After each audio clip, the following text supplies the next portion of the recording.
दोस्तों, आज की कहानी है अरसी ने शादी होने के बाद गर्भ निरोधक गोलियां क्यों ले रही थी। कहानी पसंद आए तो वीडियो को लाइक और सब्सक्राइब जरूर करना। अरसी के आए दिन मियाँ से लड़ाई हो जाती है। झगड़ा इतना बढ़ जाता है कि अरसी सोचने लगती कि इस आदमी के साथ इतना जिंदगी कैसे काटेगी। डर लगता है कि कहीं किसी दिन आदिल उसे तलाक ही ना दे दे। बड़ी असुरक्षित सी जिंदगी जी रही थी। हर वक्त सीने में धुकधुकी सी लगी रहती। लड़ाई भी ऐसे मुद्दे पर कि कोई सुने तो हंसी निकल जाए। आदिल को सफाई की सनक थी। सनक भी ऐसी वैसी नहीं, बहुत बड़ी। उसे भी और उसकी माँ को भी।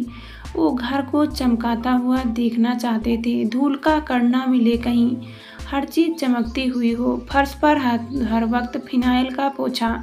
बाहर से आओ तो लगता कि घर में नहीं, किसी अस्पताल में घुसे हैं। अर्शिया हर काम ऐसे संभाल संभाल कर करती थी कि कहीं उससे कोई चूक ना हो जाए, कहीं कुछ गिर ना जाए, कुछ टूट ना जाए। वह किचन को कई कई बार पूछती कि कहीं पानी जाए, कोई बूंद पड़ी ना दिख जाए आदिल को। बेडरूम में कोई कपड़ा, सामान, कागज, अखबार इधर उधर ना पड़े हो, सब कुछ भली भांत व्यवस्थित हो। आदिल के ऑफिस से आते ही वह उसकी हर चीज जल्दी जल्दी करीने से लगा देती ताकि उसके गुस्से से बची रहे। 7 साल हो गए शादी को, इस अरसी को इंसान से रोबोट बने हुए। वह आज तक इस घर से और नहीं समझ पाई, समझे भी कैसे। वह कभी अपने तरीके से कुछ कर ही नहीं पाई। यहाँ घर को सुविधानुसार और देखना अनुरूप तो वह रख ही नहीं पाती। आदिल की माँ ने घर में जो चीज़ यहाँ सजा दी है, वह बस उसे वहीं देखना चाहता है। अरसी अपने मन से कोई चीज़ इधर से उधर नहीं कर सकती। यहाँ तक कि अपने बेडरूम वह अपने अनुसार तस्वीरें, फूल या अन्य चीज़ें नहीं लगा पाती है। जरा सा चेंज करो तो 100 सवाल खड़े हो जाते हैं। यह क्यों किया? इस घर में अरसी खुद को एक नौकरानी समझने लगी है। एक नौकरानी की तरह घर की तमाम चीज़ों को रोजाना झाड़ पोंछ कर साफ तो करती है, मगर इन्हें बदल कर इनकी जगह कुछ और सजाने का हक उसको नहीं। उसके शादी के बाद 2 साल तक तो उसे लगता रहा कि शायद और एडजस्टमेंट प्रॉब्लम हो रही है। शायद उसके घर में साफ सफाई का इतना ध्यान धीरे धीरे जाता, जैसे यहाँ रखते हैं नया घर, नए लोग, तो धीरे धीरे वह इनके तौर तरीके सीख लेगी। मगर बीते 5 साल से वह इस बात को दिक्कत से महसूस करने लगी थी कि आदिल और उसकी माँ का सफाई के मामले में बहुत ज़्यादा सनकी हैं। उसे लगने लगा कि आदिल से शादी करके उसने बहुत बड़ी गलती कर दी है। माँ का घर तो छूटा ही, जो मिला वह अपल लगने लगा है।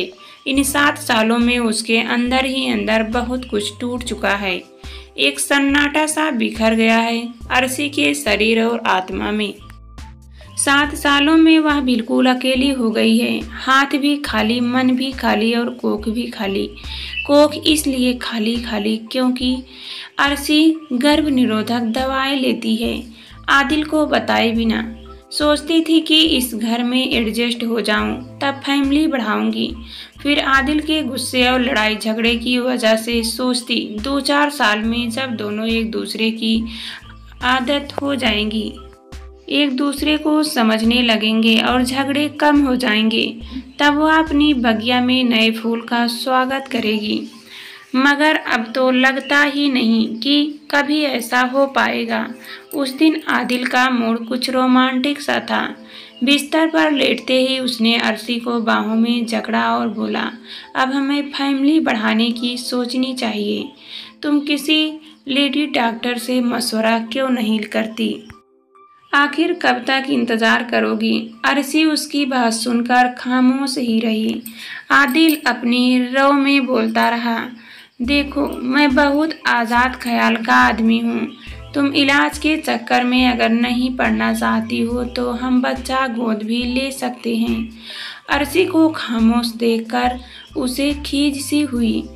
कुछ तो कहो, उसने उसकी चुप्पी पर खिसियाते हुए कहा। मुझे बच्चा नहीं चाहिए, अर्शी ने धीरे से जवाब दिया। आदिल इस सवाल पर चौंक कर उठ बैठा। अर्शी के चेहरे की ओर उसने गौर से देखा और पूछा, बच्चा नहीं चाहिए क्यों? फिर शादी क्यों की तुमने?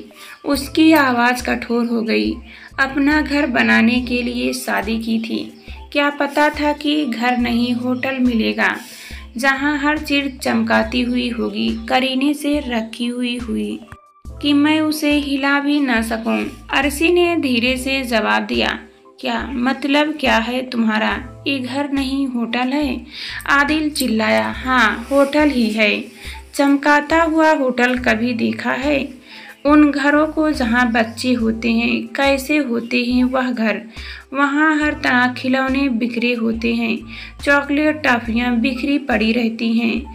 घर वह होता है जहाँ बच्चों की किताबें पड़ी होती हैं, उनके कपड़े यहाँ वहाँ सूख रहे होते हैं, कहीं वह खेल रहे होते हैं, कहीं खाना खाकर फैला रहे होते हैं, तो कहीं पार्टी करके बैठे होते हैं। वो होता है घर, जहाँ जिंदगी होती है, जहाँ हलचल होती है, शोर शराबा, हंसी मजाक होता है।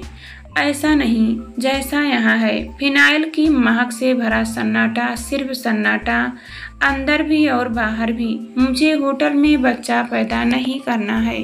तुम चाहो तो मुझे तलाक दे दो। आदिल बिस्तर पर सन्न बैठा था और अर्शी को आज इतने सालों बाद यह सच्चाई कहने के बाद वह बहुत हल्का महसूस हो रहा था। यह बात आदिल से कह पाने की हिम्मत उसमें आई थी। तलाक का कठोर फैसला लेने के बाद आदिल को उसी हाल में छोड़कर वह छत पर चली गई, आखिरी बार इस होटल के ऊपर का आकाश देखने के लिए, क्योंकि कल सुबह वहां से उड़ जाना था।